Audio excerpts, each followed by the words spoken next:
Hello friends, Payal maternity home તરફથી હું doctor મેઘાવી Gondaliya આપ સૌનું હાર્દિક સ્વાગત કરું છું. આજે આપણી સાથે આપણા સેશનમાં જોડાયેલા છે રાજકોટના well known gynaecologist doctor Amit Akbari sir. હવે ડૉક્ટર અમિત અકબરી સર સાથે વાત કરું તો એ લાંબા સમયથી અને પાયલ મેટર્નિટી હોમમાં એઝ એ ગાયનેકોલોજીસ્ટ અને એઝ એ લેપ્રોસ્કોપિક સર્જન આપણી સાથે ઘણા લાંબા સમયથી વર્ક કરી રહ્યા છે. Welcome sir. સર આજના ખાસ તો આજના ટોપિક પર આપણે ડિસ્કસ કરીએ તો ઘણા અત્યારે જેમ કોવિડનો દોર ચાલી રહ્યો છે એમાં બધાને અને એમાં ખાસ કરીને વેક્સિનનો દોર ચાલે છે, તો એ દરમિયાન ઘણા લોકોને પ્રશ્ન હોય છે કે વેક્સિન લેવી કે નહીં, અને જો લેવી તો ખાસ કરીને પ્રેગ્નન્ટ સ્ત્રીઓને પ્રશ્ન રહેતો હોય છે કે એ લોકો વેક્સિન લઈ શકે કે નહીં. તો સર આ ટોપિક પર ખાસ આપણે દર્શકોને ગાઈડ કરશો. Okay, thank you Meghavi. સૌથી પહેલાં તો કોવિડ વેક્સિન શું છે અને એની જરૂરિયાત શું કામ છે, બરાબર? તો વેક્સિન કોઈ પણ વેક્સિનની આપણે સૌથી બેઝિક ઇન્ફોર્મેશન લઈએ ને તો વેક્સિન છે એ કોઈ ઇન્ફેક્ટિવ અને પ્રિવેન્ટેબલ ડિસીઝ હોય છે એને પ્રિવેન્ટ કરવા માટેનું આપણું એક શસ્ત્ર છે એવું કહી શકીએ. હવે હમણાં આપણે જોઈ ચૂક્યા છીએ કે કોવિડમાં આપણે છેલ્લા 1.5 વર્ષથી બધા અટવાયેલા છીએ. પહેલી લહેર આવી, પહેલી લહેરને તો ક્યાંય દૂર મૂકી જાય એટલે બીજી લહેર આવી છે. તો પહેલી અને બીજી લહેર વિશે વાત કરીએ તો સ્પેસિફિકલી આપણે ગાયનેક કે પ્રેગ્નન્સી વાળા પેશન્ટના પર્સપેક્ટિવથી વાત કરીએ તો કે ઘણા બધા ફિમેલ્સ છે એ અફેક્ટ થયા હતા. અમારા ઘણા બધા પેશન્ટ છે જે અફેક્ટ થયા હતા. ઘણા બધા ફિમેલ્સ છે કોવિડમાંથી બહાર આવ્યા છે અને ઘણા લોકોએ કંઈક ને કંઈક મોર્બિડિટી અને કેટલાક પેશન્ટોએ મોર્ટાલિટી લેવલે પણ જોયું છે. હવે મોર્બિડિટીની વાત કરું તો પ્રેગ્નન્સી છે તો એવું નથી કે પ્રેગ્નન્ટ લેડી હશે તો એને કોવિડ થવાની પોસિબિલિટી વધી ગઈ છે. ના, એક નોર્મલ પર્સનને કોવિડ થવાની પોસિબિલિટી છે એટલી જ છે, પણ સ્લાઇટલી પ્રેગ્નન્સી છે આમ જોવા જઈએ તો થોડું ઇમ્યુનો કોમ્પ્રોમાઇઝ સ્ટેટ છે, એટલે કદાચ નોર્મલ પોપ્યુલેશન કરતાં થોડું અફેક્ટ થવાની પોસિબિલિટી વધારે છે, પણ નોટ શ્યોર કે પ્રેગ્નન્ટ લેડી છે એને કોવિડ છે એ વધારે જ અફેક્ટ કરે છે. હવે જેમ કોમન પોપ્યુલેશનમાં છે કે 95% કેસીસ છે એ કોવિડના ઇઝીલી રિકવર થઈ જતા હતા. 5% કેસીસ એવા હતા કે જેમાં યોગ્ય ટાઈમે ટ્રીટમેન્ટ નહોતા લેતા, યોગ્ય ટાઈમે રિપોર્ટિંગ નહોતા થતા અને અમુક ઘણી વખત પ્રી એક્ઝિસ્ટિંગ ડિસીઝ હતા એટલે એમાં લોકો કોમ્પ્લિકેશન તરફ ધકેલ હતા.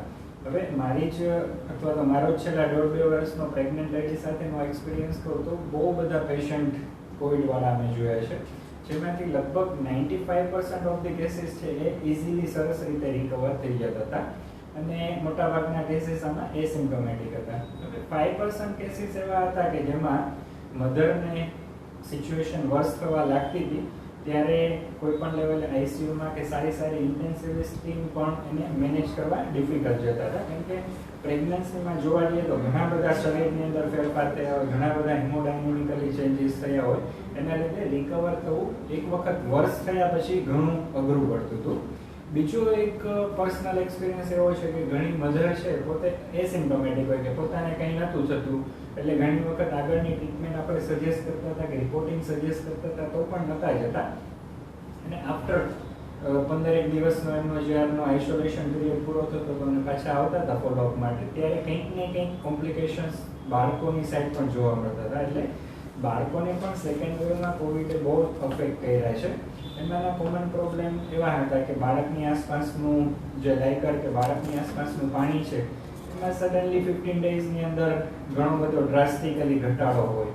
સેકન્ડ થિંગ કે આપણે સાંભળતા હતા કે કોએગ્યુલેશન થાય છે કે પગની નસોને ગઠ્ઠા જામી જાય છે અને આવી લોહી ગંઠાઈ જવાની પ્રક્રિયા વધારે થાય છે એવું જ્યારે વિચારતા હતા અને એના રિઝલ્ટ પણ જોવા મળતા હતા. સેમ પ્રેગ્નન્સીમાં પણ આ પ્લાસન્ટા છે તો એક જાતનું બ્લડ વેસલનું કે લોહીની નળીઓનું આખું ગૂંચળું છે, તો એની અંદર પણ ક્યાંક ને ક્યાંક બ્લડ ગંઠાવાના લીધે બાળકો આયુજીઆરમાં જતા હતા.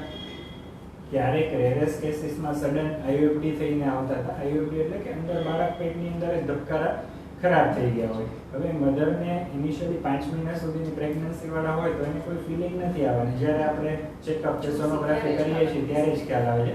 એટલે ઘણા ખરા કેસીસ એવા હતા કે જેમાં બાળકો લોકોએ ગુમાવ્યા પણ છે અને કંઈક ને કંઈક મોર્બિડિટી જેમ કે આ વિકાસ નતો તો તમે પાણી ઓછું થઈ જતું હતું, જેના લીધે પ્રીટર્મ ડિલિવરી કરવી પડતી હતી, કેમ કે થોડું ટાઈમથી વહેલી ડિલિવરી, કેમ કે અદરવાઇઝ બાળક અંદર ખરાબ થવાનું હતું. એટલે પ્રીટર્મ ડિલિવરી, પાણી ઓછું થવું, વજન પૂરું ન થવું અને ક્યારેક પેટની અંદર બાળક ખરાબ થવું, આ બાળકોની સાઈડ થતા કોમ્પ્લિકેશન હતા.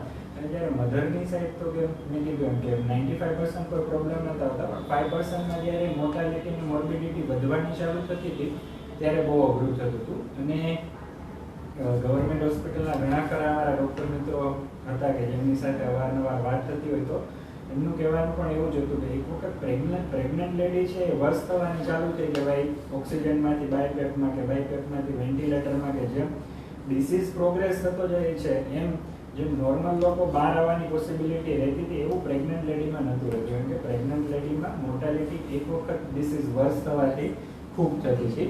એટલે આપણે પ્રિવેન્શન વિશે વિચારવું જોઈએ. હવે પ્રિવેન્શન વિશે વિચારવા આપણે જઈએ તો ઇનિશિયલી નવો ડિસીઝ છે, નવો રોગ છે, મેડિકલ સાયન્સમાં કોઈ પણ ડિસીઝ હોય તો ઇમિડિયેટલી જ્યાં સુધી એના અમુક સ્ટડીઝ બહાર નથી આવતા, એની મેડિસિન્સ બહાર નથી આવતી કે એના રિઝલ્ટ બહાર નથી આવતા, ત્યાં સુધી એવી આજકાલની મેડિસિન છે એવિડન્સ બેઝ થઈ ગઈ છે કે આપણે જો એનું કામ કરે છે એવું 100% ખાતરી હોય ત્યારે આપણે એ કહેતા હોય કે આ જ ટ્રીટમેન્ટ કરીએ. યસ. તો કોવિડ માટેની વેક્સિનેશન આજથી જે 9-10 મહિના પહેલાંથી ચાલુ થયું ત્યારથી ઇનિશિયલી હાઈ-રિસ્ક સ્ટેટા હતું એમાં આપવાનું ચાલુ કર્યું. પછી જેમ જેમ વેક્સિન અવેલેબલ થતી ગઈ એમ કોઈ લેસ દેન 45ની એજના છે અને જેની મોર્બિડિટી છે આવા લોકોને આપવાનું ચાલુ કર્યું. પછી લેક્ટેટિંગ મધરમાં ગવર્મેન્ટ એલાવ કરી અને last June Mandhana એન્ડથી government of ઇન્ડિયાએ પ્રેગ્નન્ટ લેડી માટે પણ વેક્સિનેશન જે કંઈ કોવિડ વેક્સિન છે એ એલાવ કરી છે. સર હવે જ્યારે પ્રેગ્નન્ટ લેડીને આપણે વેક્સિન અલાઉ કરી દીધી છે તો સર ખાસ દર્શક મિત્રોનો એ સવાલ હોય છે કે વેક્સિન લીધા પછીનો જે ફેઝ છે, જેમ કે બીજા સામાન્ય વ્યક્તિઓને નાના મોટા સિમ્ટમ્સ આવતા હોય છે, તો એ જ સિમ્ટમ્સ આપણી પ્રેગ્નન્ટ ફિમેલ્સને બી આવતા હોય છે, એ શું એ વસ્તુ નોર્મલ છે? આમાં થોડું ક્લેરિફાય કરીએ તો કે અત્યારે જેમ આખું મેડિકલ સાયન્સ ઓલ ઓવર વર્લ્ડનું જે મેડિકલ મીડિયા અને જુદા જુદા ડૉક્ટર એસોસિએશનો જે ધારીને આગળ વધીએ છીએ કે કદાચ કોરોનાનું થર્ડ વેવ આવશે અને એમાં ઘણા બધા જે અનઅફેક્ટેડ એજ ગ્રુપ છે કે જે બાળકો છે કે કોઈ બીજા નવા સિમ્ટમ સાથે આવશે. એક વસ્તુ છે ને કે જે વાયરલ ઇન્ફેક્શન હોય ને એ કોમન બેક્ટેરિયલ ઇન્ફેક્શનથી ત્યાં અલગ હોય છે કે વાયરસ છે ને એના રંગરૂપ આપણે મેડિકલની ભાષામાં કહીએ તો કે શિફ્ટ ને ડ્રિફ્ટ થતું હોય કે પોતાનું જે સાઇઝ શેપ અને ચેન્જ કરતું રહેતું હોય છે. એટલે એના જેમ જેમ સાઇઝ શેપ કે રંગરૂપ ચેન્જ કરતું રહેશે એમ કંઈક ને કંઈક નવા સિમ્પટમ રૂપે અને નવા વેવ તરીકે આ આપણી સામે આવતું જ રહેશે. તો વેક્સિન છે એ તમને એવું નથી કે કોવિડ થશે જ નહીં. વેક્સિન છે એ તમને સિરિયસ સિમ્ટમથી પ્રિવેન્ટ કરશે કે તમારું શરીર એક વખત માઇલ્ડ એવા ઇન્ફેક્શન વેક્સિનથી આપણે શું કરીએ તો કે તમારા શરીરમાં માઇલ્ડ એવું ઇન્ફેક્શન ક્રિએટ કરીએ છીએ કે જેનાથી કોવિડ વાયરસ છે તમારા બોડી પર એટેક કરે તો બને ત્યાં સુધી સિમ્ટમ છે એ સિવિયર ના થાય. જે મોર્બિડિટી 5% કેસીસમાં જોવા મળે છે એ એટલી ના મળે. યસ. તો અત્યારે આપણે જોઈએ તો ગવર્મેન્ટ ઓફ ઇન્ડિયાથી કે સેન્ટ્રલ ગવર્મેન્ટથી અત્યારે લગભગ 3 ટાઈપની વેક્સિન આપણે ઇન્ડિયામાં અવેલેબલ છે. જે એક કોવિશિલ્ડ કરીને છે, એક કોવેક્સિન છે અને એક રિસન્ટલી રશિયન વેક્સિન સ્પુટનિક 5 કરીને ચાલુ થઈ છે. જેમાંથી કોવેક્સિન છે એ ઇનએક્ટિવ વાયરલ વેક્સિન છે અને કોવિશિલ્ડ અને સ્પુટનિક છે એ વાયરલ રેપ્લિકેશનથી બનતી વેક્સિન છે. એટલે એવું કહેવાતું હોય છે કે યુઝ્યુઅલી પ્રેગ્નન્સીમાં લાઈવ વેક્સિન ના આપતા હોય તો આ ત્રણમાંથી આમ જોવા જઈએ તો કોઈ લાઈવ એટેન્યુએટેડ વેક્સિન નથી, વાયરલ ઇનએક્ટિવેટ કરીને જ બનાવેલી વેક્સિન છે. તો પ્રેગ્નન્સીમાં સેફલી લઈ શકીએ છીએ. સ્ટીલ ગવર્મેન્ટે જે એનું પ્રોફોર્મા કે ગાઈડલાઇન્સ બહાર પાડેલી છે એમાં એમને ક્લિયર કટ કીધું છે કે હજી આપણે we are lacking the evidence, કે આપણે હજી એટલા એવિડન્ટ નથી કે આપણી પાસે એટલા મોટા સમુદાયનો અભ્યાસ નથી. જેમ જેમ લોકો લેશે એમને કોઈ ઇફેક્ટ કે બેનિફિટ દેખાશે એમ આપણે વધારે ક્લિયર થઈ શકીશું. પણ એઝ ઓફ નાવ અત્યારના સમય પ્રમાણે ગવર્મેન્ટે દરેક ટ્રાઇમેસ્ટરમાં ફર્સ્ટ સેકન્ડ થર્ડ દરેક ટ્રાઇમેસ્ટરમાં કોવિડ વેક્સિન સેફ છે અને 2 ડોઝ આપણે લઈ શકીએ આવું રિસન્ટ ગાઈડલાઇન્સમાં આવેલું છે. હવે જેમાં જો કોવિશિલ્ડ આપણે લઈએ છીએ તો એના 2 ડોઝની વચ્ચેનું અંતર છે એ અરાઉન્ડ 12 વીક અત્યારે ગવર્મેન્ટની લાસ્ટ ગાઈડલાઇન્સ પ્રમાણે 84 ડેઝ અથવા તો 12 વીક હતું અને કોવેક્સિન છે તો એ તમે 4 to 6 વીકની આસપાસ તમે લઈ શકો છો એટલે કે 28 થી લઈને 42 ડેઝની અંદર તમે સેકન્ડ ડોઝ તમે રિપીટ કરી શકો છો. તો આ રીતે વેક્સિન કરી શકો છો. વેક્સિન માટે 100% ગવર્મેન્ટ સ્પોન્સર છે. હજુ સુધી ક્યાંય પ્રાઇવેટમાં કેમ અવેલેબલ નથી તો એના જે ગવર્મેન્ટનું પોર્ટલ છે આઈધર કોવિન છે કે પછી આરોગ્ય સેતુ છે એના ઉપર તમે રજીસ્ટર કરી અને તમે બુક કરી શકો છો. અને એના સિવાય પણ લાસ્ટ 10 દિવસથી તો ગવર્મેન્ટે ડાયરેક્ટ વેક્સિનેશન એવું પણ સેન્ટર પર છૂટ આપી દીધું છે. તો તમે નિયર બાયના પબ્લિક હેલ્થ સેન્ટર કે અર્બન હેલ્થ સેન્ટર છે ત્યાં જઈને આઈધર તમે એકોર્ડિંગ ટુ યોર નંબર કે તમે ટોકન કે એવી રીતે લઈ અને લઈ શકો છો વેક્સિન. સર આપણા દર્શક મિત્રો તરફથી એક ક્વેશ્ચન છે કે શું પ્રેગ્નન્સીના શરૂઆતના મહિનામાં હું વેક્સિન લઈ શકું છું? મેં જસ્ટ લાસ્ટ આપણે ક્લેરિફાઈ કર્યું કે પ્રેગ્નન્સીના 3 ટ્રાઇમેસ્ટરમાં અત્યારે તો વેક્સિન ગવર્મેન્ટની ગાઈડલાઈન પ્રમાણે છૂટ છે. ક્યારેક પણ વેક્સિન આપણે લઈએ છીએ તો એનું રિસ્ક બેનિફિટ રેશિયો જોવો જોઈએ. જો તમે કોઈ પણ મેડિસિન ઇવન તમને તાવ આવે ને સાદી પેરાસિટામોલ લેશો તો એ લેવામાં પણ 1% તો રિસ્ક હોવાનું છે. એટલે ધીઝ આર કેમિકલ, તો કોઈ પણ કેમિકલ આપણા શરીર માટે રિસ્ક ફ્રી નથી હોતું. તો આપણે એનો રિસ્ક બેનિફિટ રેશિયો જોતા હોય. તો અત્યારના ટાઈમમાં જો પ્રેગ્નન્ટ લેડી છે અને કોવિડ ઇન્ફેક્શન થશે અને જે સિમ્પટોમ દેખાશે કે જે ખરાબ અસરો દેખાશે એના કરતાં વેક્સિનની અસરો ઘણી ખરી ઓછી હોય છે. જેટલું રફલી કહીશ કે 105 લોકોને જે તકલીફ થઈ છે જે નોન વેક્સિનેટેડ લેવાની, એવી વેક્સિન લેતા 1 થી 5 લાખે કોઈ 5% ને આવી તકલીફ દેખાશે. એટલે વેક્સિન લેવી જોઈએ પ્રેગ્નન્ટ લેડીઓએ પણ. હવે ઘણા બધા એવા પેશન્ટ્સ આવે છે કે ડોઝ લઈ લીધો તો ત્યારે પ્રેગ્નન્સી નથી તો બીજો ડોઝ લેવો કે નહીં. એટલે હિયર આપણે કહેવાય ને કે સેમ ગાઈડલાઈન ફોલો કરવાની છે કે 84 ડેઝ થઈ ગયા હોય, પહેલા ડોઝમાં તમને પ્રેગ્નન્સી નહોતી, અત્યારે છે તો લઈ લો. પ્રેગ્નન્સી માટે છૂટ જ છે. એટલે સેકન્ડ એક એવું હોય છે કે જ્યારે પ્રેગ્નન્સી કે પ્રેગ્નન્સી પહેલા કોઈ લોકોને કોવિડ ઇન્ફેક્શન થયું છે then we have to wait for at least 3 months. કેમ કે તમારું શરીર પણ એક ટાઈપની એન્ટીબોડીઝ બનાવતું જશે. એટલે 3 મંથ સુધી આપણે જો ઇન્ફેક્ટિવ થયા છે તો વેક્સિન ના લેવી જોઈએ. એટલે આના ઉપરથી આપણે આવીએ કે કોન્ટ્રા ઇન્ડિકેશન કે વેક્સિન કોને કોને ના લેવી જોઈએ. બરાબર છે. તો સ્ટ્રેટ ફોરવર્ડ કોન્ટ્રા ઇન્ડિકેશન જોઈએ તો જે લોકોને કહેવાય ને કે હાઇપર સેન્સિટિવિટી છે કે અમુક ડ્રગની એલર્જી છે કે અમુક ટાઈમની વેક્સિન લેવાથી કે અમુક ટાઈપના પ્રોટીનથી દુષ્કાળના સિવિયર રિએક્શન આવેલા છે એવા લોકોએ વેક્સિન લેવાનું સ્ટ્રેટ ફોરવર્ડ ટાળવું જોઈએ. અને એમને લેવી હોય ત્યારે એમને કોઈ હાયર સેન્ટરમાં અગેન ડોક્ટરની ગાઈડન્સ યસ ના કે આપણે હેલ્થ કેર વર્કર કે ડાયરેક્ટ હેલ્થ સેન્ટરમાં લઈએ, કોઈ ડોક્ટરના કોન્ટેક્ટમાં રહી અને એમની પ્રેઝન્સમાં લેવી જોઈએ. એટલે જેમને એનાફાઇલેક્ટિક રિએક્શન છે એને. સેકન્ડ કે અમુક એવા હાઈ રિસ્ક કેસીસ હોય છે કે હાઈ રિસ્ક પ્રેગ્નન્સીઝ હોય છે, જેમ કે એજેડ પ્રેગ્નન્સી છે એટલે કે મોર દેન 35 વર્ષની એજ છે ને પ્રેગ્નન્સી છે. સેકન્ડ થિંગ કે પ્રી એક્ઝિસ્ટિંગ ડિસીઝ છે કે કોઈને બ્લડ પ્રેશર છે, ડાયાબિટીસ છે અને કોઈ પણ હાર્ટને લગતી તકલીફો છે, આવા લોકો એ ધ્યાનથી વેક્સિન લેવી જોઈએ. અને ક્યારેક ઓબેસિટી, મલ્ટિપલ પ્રેગ્નન્સીસ, આ બધા છે કે હાઈ રિસ્ક કેસીસ છે. આ લોકોએ પણ સત્વરે કે વહેલી તકે વેક્સિન લેવી જોઈએ, પણ અગેન ડૉક્ટરના ગાઈડન્સથી. હવે પ્રોપર જો કોન્ટ્રા ઇન્ડિકેશન મેં કીધા કે વેક્સિન કોને ના લેવી જોઈએ તો કે એક જેને એનાફાઇલેક્ટિક રિએક્શન છે, સેકન્ડ કે જેમને કોવિડમાંથી ટ્રીટમેન્ટમાંથી બહાર આવે છે. આ રિલેટિવ કોન્ટ્રા ઇન્ડિકેશન કે કોવિડમાંથી જે બહાર આવે છે એને લેવાની છે પણ આગળ જતાં 3 મહિના પછી.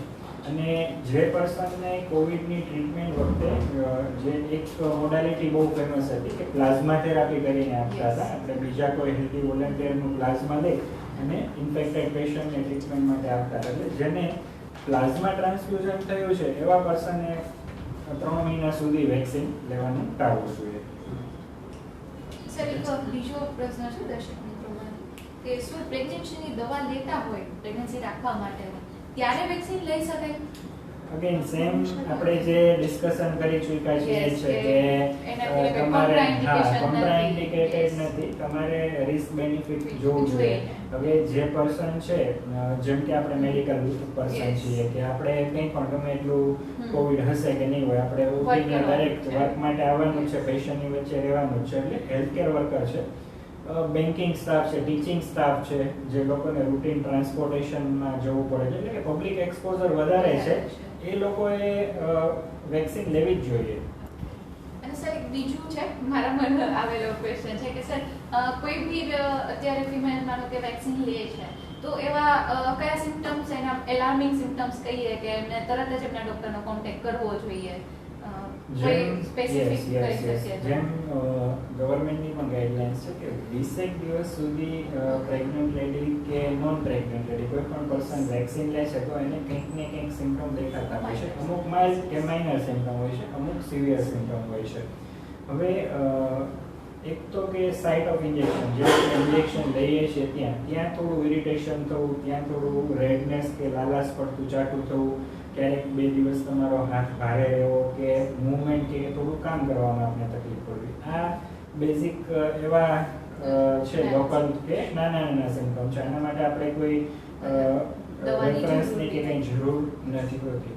હવે સિવિયર સિમ્પટમમાં જોવા જઈએ તો શ્વાસ લેવામાં તકલીફ થવી, છાતીમાં દુખાવો તો, ગભરામણ થવી, ક્યારેક તાણ આંચકી આવી કે કોઈ પણ રૂટીન નોર્મલ કરતાં કંઈ પણ વધારે તકલીફ લાગી તો એવા કેસીસમાં આપણે ડૉક્ટરનો સંપર્ક કરવો જોઈએ. પણ એઝ ઓફ નાવ અત્યારે મેં કીધું કે ઘણી ખરી પ્રેગ્નન્ટ ફિમેલ લેડીઝ છે કે જેને વેક્સિન લીધી છે અને ઓલ ઓવર ઇન્ડિયામાં તો અઢળક બહેનો વેક્સિન લઈ ચૂક્યા છે અને હજી સુધી કોઈને આમ એકદમ સિવિયર લેવલના સિમ્પટમ દેખાણા હોય કે કોઈને મોર્ટાલિટી દેખાણી હોય એવું હજી સામે નથી આવ્યું. એટલે રિસ્ક બેનિફિટ રેશિયો જોવા જઈએ તો એ સેફ જ છે.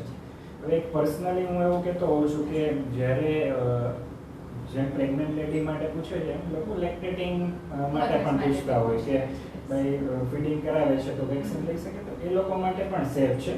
હવે એક ડિલિવરી પછીનો ટાઈમ એવો હોય છે 1 મંથ કે 6 વીક સુધીનો, ત્યારે બને ત્યાં સુધી વેક્સિન અવોઇડ કરીએ તો બેટર છે.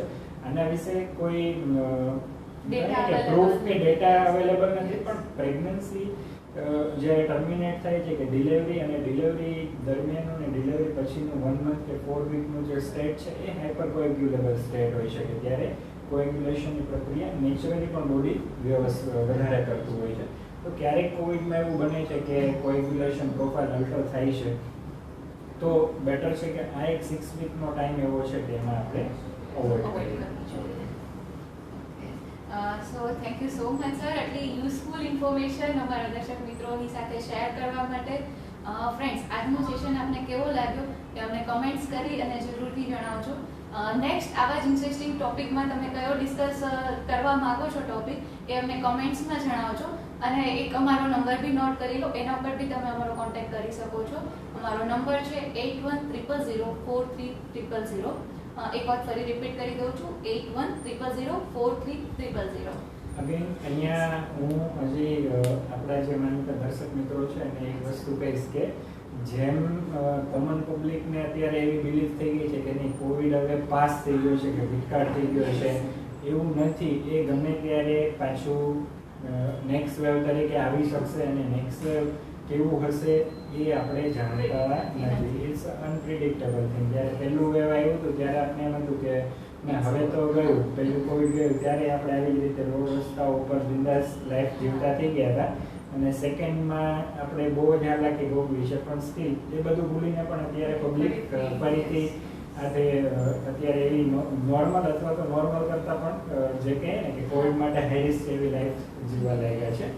હવે વેક્સિન લેવું એ એક પાર્ટ છે, બટ સ્ટીલ જે કોવિડના મેઇન જે કોવિડ પ્રિવેન્શન માટેના જે એમ છે એને આપણે નહીં ભૂલીએ. જેમ કે માસ્ક પહેરવું, સોશિયલ ડિસ્ટન્સિંગ રાખવું અને અવારનવાર હેન્ડ વોશ કરવા.